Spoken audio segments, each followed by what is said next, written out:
Muitas pessoas me perguntaram, né? Se você fosse tomar um café com a Carol, o que você perguntaria para ela? E um monte de gente perguntou, Carol, como você começou? Como você conseguiu ficar com a letra tão linda? Como você fez essa trajetória na caligrafia? Claro, né? Porque se vocês vão aprender comigo, nada mais justo do que saberem quem sou eu, de onde eu vim, como eu consegui fazer o que eu faço, né?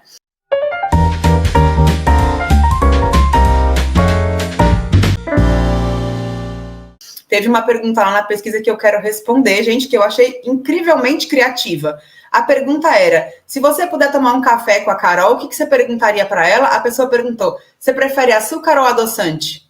Adorei! Real, né? Vai tomar um café comigo? Então, se você for me convidar um dia para tomar um café, eu tomo com adoçante, tá? Então, vamos lá, vou contar um pouquinho para vocês da minha história e como eu cheguei até aqui com a caligrafia, tá? Então, primeira coisa, eu sempre amei escrever e rabiscar, sempre tive as mãos assim, ó, tem uma energia nas minhas mãos que é muito engraçada, eu escrevia muito nos cadernos, rabiscava até parede e tudo.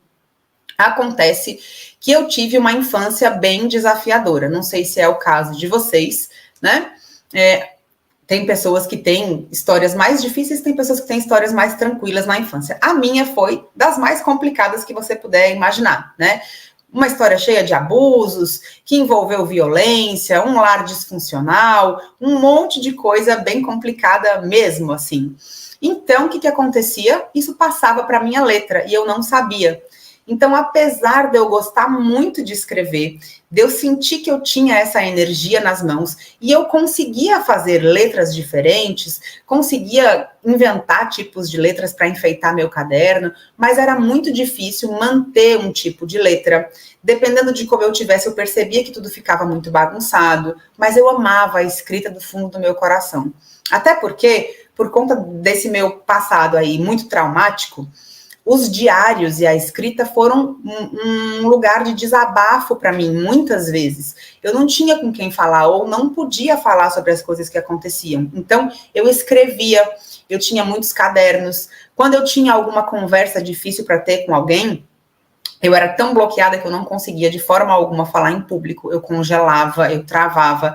Então, quando eu precisava resolver algum assunto com alguém, eu escrevia uma carta. Então, a escrita foi uma companheira desde sempre muito forte para mim. Mas, por eu sentir, né, essa energia nas mãos e gostar muito de arte e gostar muito de escrever, eu sabia que eu precisava aprimorar isso, né? Eu tinha que fazer alguma coisa com aquela letra que, apesar de eu gostar e até conseguir um pouquinho, ficava tão bagunçada. Então, aos 17 anos, eu me aprimorei.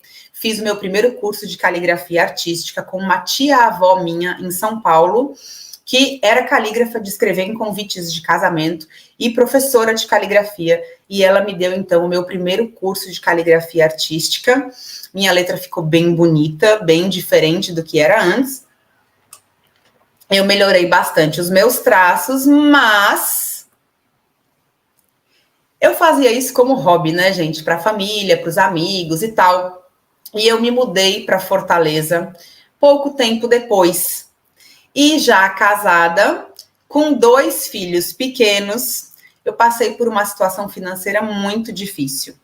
E eu queria muito trabalhar sem sair de perto dos meus filhos. Essa aí que vocês estão vendo na foto sou eu, com 22 aninhos e 2 filhos pequenos, né? Um com 1 aninho e meio, um pouco mais, 1 ano e 8 meses, e o outro com 8 meses, mais ou menos isso, tá bom? Eles têm 1 ano de diferença. E aí eu queria muito trabalhar sem sair de perto deles, né? E aí eu fui para a minha primeira entrevista para conseguir um trabalho, porque qual foi a minha ideia? Vou trabalhar com a minha letra. Eu amo, né? Esse trabalho, eu amo escrever, eu já fiz um curso para aprimorar a minha letra, vou também escrever em convites de casamento. Imagina aí, olha meu estado aí, né? Com 2 bebês de colo. Aí vou eu para minha primeira entrevista. Preparei um portfólio, deixei esses 2 pequenos maravilhosos, amadíssimos em casa, me arrumei, marquei uma entrevista com uma organizadora de eventos. Eu não sabia, na época, que ela era uma das maiores organizadoras de eventos de Fortaleza, não conhecia ninguém aqui. Me indicaram, eu marquei e fui. Preparei lá, cheguei lá, ela me recebeu, Me recebeu muito bem, me serviu um copo d'água, me atendeu pontualmente, foi muito elegante comigo, pediu para eu me sentar e pediu o meu portfólio, aquele mostruário que eu tinha preparado com a minha letra.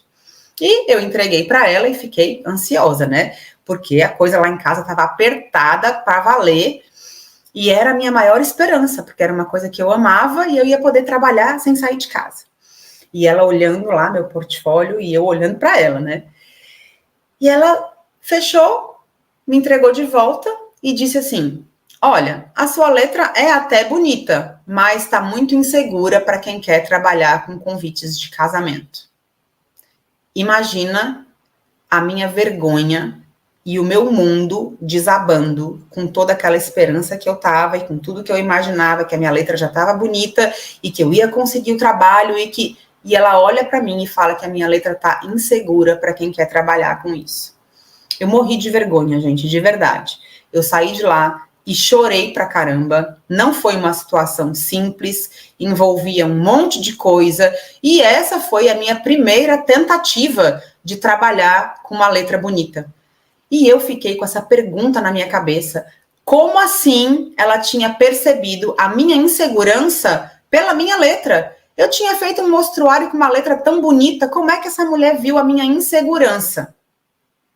Bom, eu fui entender mais tarde que a nossa letra reflete quem a gente é e como a gente está por dentro. Então, depois de 2 dias chorando, eu sequei as lágrimas e eu resolvi que eu ia me tornar a melhor calígrafa da cidade. Muitos estudos, treinos pra caramba, muitos erros e também alguns acertos, por isso eu consegui procurar uma gráfica de convites de casamento, fazer uma parceria e conseguir finalmente me estabelecer no mercado. O que, graças a Deus, deu muito certo e se tornou uma carreira de sucesso. E foi assim que, mesmo tendo me divorciado, eu criei meus 4 filhos. Aqueles 2 pequenininhos que vocês viram e essas 2 princesas que vieram um pouco de tempo depois. Criei essas 4 criaturinhas maravilhosas, os amores da minha vida, com a caligrafia. Então é uma honra e uma alegria para mim poder compartilhar essa história com vocês, que eu acho muito legal. É uma volta por cima, né, gente? Imagina, eu era uma menina quando eu comecei. Hoje eu acho 22 anos uma menina. É a idade do meu filho mais velho hoje. E eu fui com a cara e com a coragem e olha só tudo que aconteceu, né? Então, depois que eu estava com uma carreira bem estabelecida, já estava formada em psicologia, pós-graduada em psicodrama, com algumas formações em constelação familiar, várias formações na área do desenvolvimento humano e sempre trabalhando com a caligrafia, eu comecei então a ensinar. Porque a caligrafia me deu tanto, gente, tanto, proporcionou tanto para a minha vida, que eu sentia que eu precisava compartilhar isso com as pessoas. E eu percebi que os alunos sentiam as mesmas inseguranças e as mesmas dúvidas que eu tinha sentido e que podem ser as suas. Então, me diga aí se você se identifica com alguma dessas dúvidas, se você também tem essas dúvidas aí que um dia eu tive e que eu percebi que os meus alunos tinham também, tá? Primeiro, achar que a caligrafia é só um dom especial. Algumas pessoas têm esse dom, outras não conseguem. Outras pessoas não acham que a letra delas é boa o suficiente e por isso não vai mudar. Outras pessoas acham a letra feia demais, acham a letra horrorosa. Tem gente que acredita que depois de adulto não consegue mais aprender. A caligrafia a gente só aprende quando é criança, né?